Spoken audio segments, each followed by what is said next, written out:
नमस्कार। उर्दू का एक लफ्ज़ है राहबर, जिसे रहबर भी कहा जाता है। राहबर या रहबर का मतलब होता है नेता, लीडर, जो हमारी अगुवाई करे, हम जिसके पीछे चलें, हम जिसको नेता माने। फिलहाल हमारे देश के राहबर जो हैं वो प्रधान सेवक नरेंद्र मोदी हैं। बहुत से लोग हैं जो उनको राहबर नहीं भी मानते हैं, लेकिन सरकारी तौर पर कानूनन वो इस देश के राहबर हैं, इस देश के नेता हैं, प्रधान सेवक हैं। उनमें बहुत गुण हैं, बहुत खूबियाँ हैं। जब चाहे शेर की तरह दहाड़ देते हैं, जब चाहे एक मजबूर की तरह रो देते हैं, जब चाहे जैसे वो मजमा लगाते हैं ना सामान बेचने वाले, उस ढंग से अपनी बात कह देते हैं, और जब चाहे एक कॉमेडी भी कर देते हैं, लोगों को हंसा भी देते हैं, ऐसे ऐसे करके कुछ करते हैं, फिर लोग हंस पड़ते हैं, एट्सेट्रा। अभी गोरक्षा के नाम पर जो कत्ल हो रहे हैं हमारे मुल्क में पिछले 2 सालों से, उस पर वो अभी तक खामोश थे। बाहर से वापस आए, आते ही गुजरात गए, वहाँ पर एंग्विश एक अंग्रेज़ी का लफ्ज़ होता है, बहुत ही दुख भरे अंदाज में उन्होंने कहा कि ये गौ भक्ति नहीं है, ये गौ रक्षा नहीं है, इस तरह की बातें स्वीकार नहीं की जा सकती, मंजूर नहीं की जा सकती। चुप्पी तोड़ी उन्होंने। सवाल ये है कि आपने बोल तो दिया, जैसे आपने 60 दिन मांगे थे, मुझे सिर्फ 60 दिन दे दो, और 60 दिन में कुछ हुआ नहीं था। आपने ये तो बोल दिया कि ये मंजूर नहीं है, कुछ करेंगे भी क्या आप? क्या हम देखेंगे कि जिन लोगों ने कत्ल किया है गौ रक्षा के नाम पर, लिंच किया है, भीड़ ने पीट पीट कर मारा है, उनको जेल में डाला जाएगा? क्या हम ये देखेंगे? मैं जनाब साहिर लुधियानवी साहब की कलम से निकले कुछ अल्फाज जो उन्होंने सन 61 में प्रधान सेवक नरेंद्र मोदी के लिए लिखे थे, शायद मैं पढ़ रहा हूँ। ये प्रधान सेवक आपके नाम है। अर्ज किया है, धरती की सुलगती छाती के बेचैन शरारे पूछते हैं। धरती की सुलगती छाती के बेचैन शरारे पूछते हैं, तुम लोग जिन्हें अपना ना सके वो खून के धारे पूछते हैं। सड़कों की जुबान चिल्लाती है, सागर के किनारे पूछते हैं, ये किसका लहू है, कौन मरा? ए रहबरे मुल्को कौम बता, ये किसका लहू है, कौन मरा? ये जलते हुए घर किसके हैं, ये कटते हुए तन किसके हैं?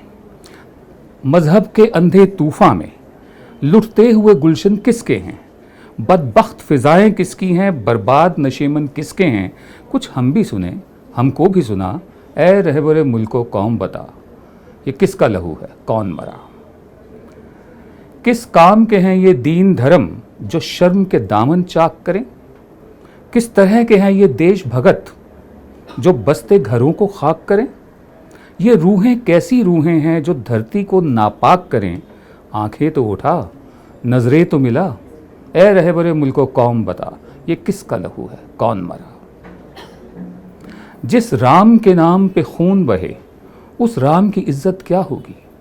जिस दीन के हाथों लाज लुटे उस दीन की कीमत क्या होगी?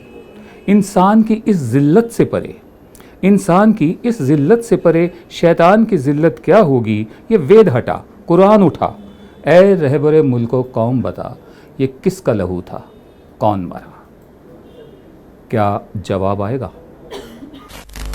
उसे कश्मीरियों से तकलीफ़ है, उस तबके को, उसे मुसलमानों से तकलीफ़ है, उसे दलितों से तकलीफ़ है, उसे दक्षिण भारत में रहने वाले लोगों का जो रंग है उससे तकलीफ़ है, उसे अंग्रेज़ी से तकलीफ़ है, उसे लोगों के खाने से तकलीफ़ है, उसे लोगों के आपस में खुश रहने से तकलीफ़ है।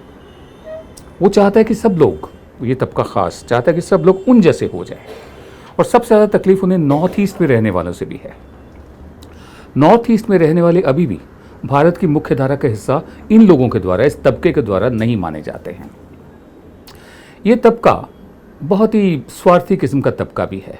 इसके पास पैसे की कमी नहीं है, इसके पास क्लब्स की मेंबरशिप भी है, और खुद आत्ममुग्ध जिसे बोलते हैं ना, अपने आप से बहुत संतुष्ट है और आत्ममुग्ध है। नार्सिसिज्म एक तरह का जो होता है कि आईना देखकर अपने से ही प्यार कर लेना, खुद से बहुत प्यार करता है।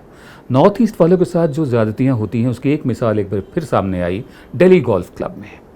दिल्ली गोल्फ क्लब में एक महिला अपने परिवार के साथ गई, निवेदिता बट ठाकुर नाम की महिला परिवार के साथ गई, साथ में उनके जो गवर्नेंस है, बच्चों की गवर्नेंस जो होती हैं वो भी साथ में थी। टाइलिन लिंगडो, मेघालय की टाइलिन लिंगडो। टाइलिन लिंगडो ने जेनसेम नाम की एक पोशाक पहन रखी थी जो उनकी पारंपरिक पोशाक है। और जैसे ही वो खाना खाने बैठे, खाना सर्व होने लगा था, क्लब का, दिल्ली गोल्फ क्लब का एक अफसर आया और उसने कहा कि आप छोड़ दीजिए क्लब, निकल जाइए यहाँ से। तो जब टाइलिन ने कहा क्यों, तो वो बोले कि आप मेड लग रही हैं, घर की नौकरानी लग रही हैं, और डस्टबिन तक कहा कि आप वो लग रही हैं, आप छोड़ दीजिए, चली जाइए यहाँ से। टाइलिन लिंगडो दुनिया घूम चुकी हैं, दुबई घूम चुकी हैं अपनी इसी पारंपरिक ड्रेस में। वो जहाँ जहाँ भी गई हैं उन्हें कोई कभी दिक्कत नहीं हुई है। लेकिन दिल्ली गोल्फ क्लब है एक।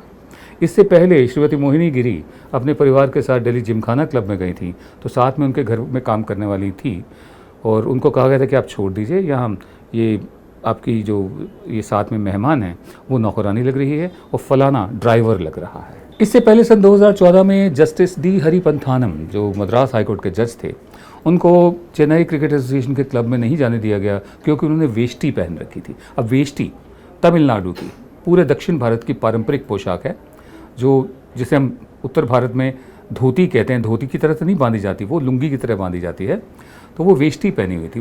कुल मिलाकर ये बताता है कि जो ख़ास तबका जिसकी मैं बात कर रहा हूँ, ये इतना असहिष्णु है, इतना इंटॉलरेंट है कि जो अपने जैसा नहीं है उससे डर लगता है, इसलिए सबको अपने जैसा बनाओ।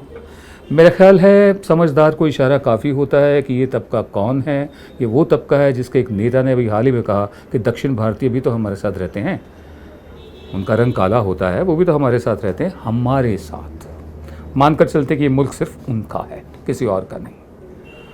अब इसके लिए कोई इनाम रखना चाहिए कि मैं किस तबके की बात कर रहा हूँ। नमस्कार।